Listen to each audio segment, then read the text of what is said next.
There's so many ways to die, and I found out there's best way smoking. They designed it so well, you're not gonna suffer that much and harm yourself for the rest of your life. Maybe results will show when you smoke 1,000 packs in 4 years like me. And I did this because I needed certainty in my life. I was a lost kid back then who think everything bad happening to him. Even I was in my grandpa's funeral who died from smoking, trying to light a cigarette in the corner and checking my bank account which has minus $1,000. I could say with so much confidence, you don't need to die if you're smoking. You're already become a living death person. I mean, look at this guy for a second. He has bad posture, bad skin, skinny arms and lungs filled with ash. Could you think this guy achieved anything in his life rather than poison himself? So how I make a transformation from this guy to my current version of self? Well, I achieved this in 4 simple steps. I'm gonna share it to you. The first step is I give up. I know the times where I tried to fight against cigarettes so much, but I failed in each attempt I did. It feels like this tobacco company designed it so well. When I try to quit from this mess, it feels like I'm having an argument with myself. This addictive voice started talking in my head, don't do it, it's good for us. But I know the truth, it's not good for me. I had to find a way to kill this inner voice in me.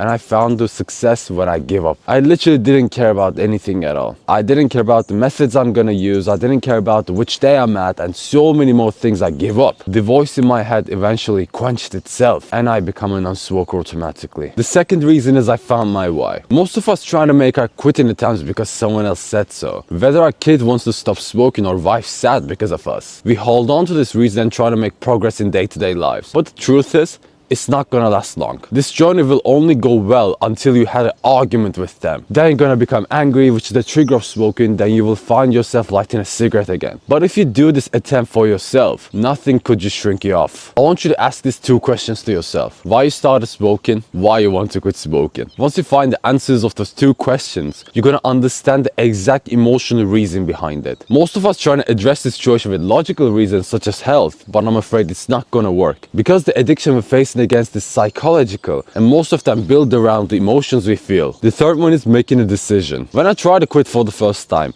I hesitated a lot. I know deep in my heart I want to get rid of this mess, but at the same time I was so afraid to have cravings, I didn't want to make a single attempt on it. So I accidentally created 2 crossroads to go which ruined my life. The first crossroad, I said it to you, oh, I'm gonna quit smoking and never gonna come back. The second one is, yeah, maybe I'm gonna come back, who knows, you know. And since I have these 2 crossroads to go, I increase my chance having of craving so much. And once I have it, I failed eventually. Because as humans, we designed to avoid the pain and seek the pleasure. And since we're addicted to cigarettes, we want to have them to feel the pleasure in our lives and avoid the pain, which is the craving we got. So it kind of felt stupid if we don't follow the second path once we crave this thing. But what if we didn't doubt our decision and only follow the first path? Like I said in the second step, we will become unshrinkable again. We will have so much belief to ourselves, so much belief to our process, and we're never gonna crave this thing again. Because we made our decision once and for all, and we're never gonna change that. The fourth one is excuses. Like we speak in the earliest steps, this addiction is all emotional. Once you find the 2 questions that I give it to you in the second step, you gotta understand why you become addicted to this. Whatever the reason you got, I want you to educate yourself and observe your mimics on this. So to give you an example, let's say you're smoking because you're stressed and you want to be relaxed. So I want you to hold this idea right now. Go sit in front of a camera like I'm doing right now and record yourself while you're smoking. Maybe humans could lie to themselves and cope with this thing. But since we have that recording, we're not gonna fall into this trap again. We're gonna serve the mimics in our face and watch ourselves not being relaxed. So we broke this excuse in this way and move on to our non-smoker lives as we wish to. Because smoking is all about the walls we built because of our emotions. It's not like we want to poison ourselves or something else. We're just struggling with it because we don't know what to do about it. But now you know every knowledge you need. And if you want to quit smoking, there's a link in the description to book a call with me so we could handle the situation together. This is I too, and I know you're gonna make it.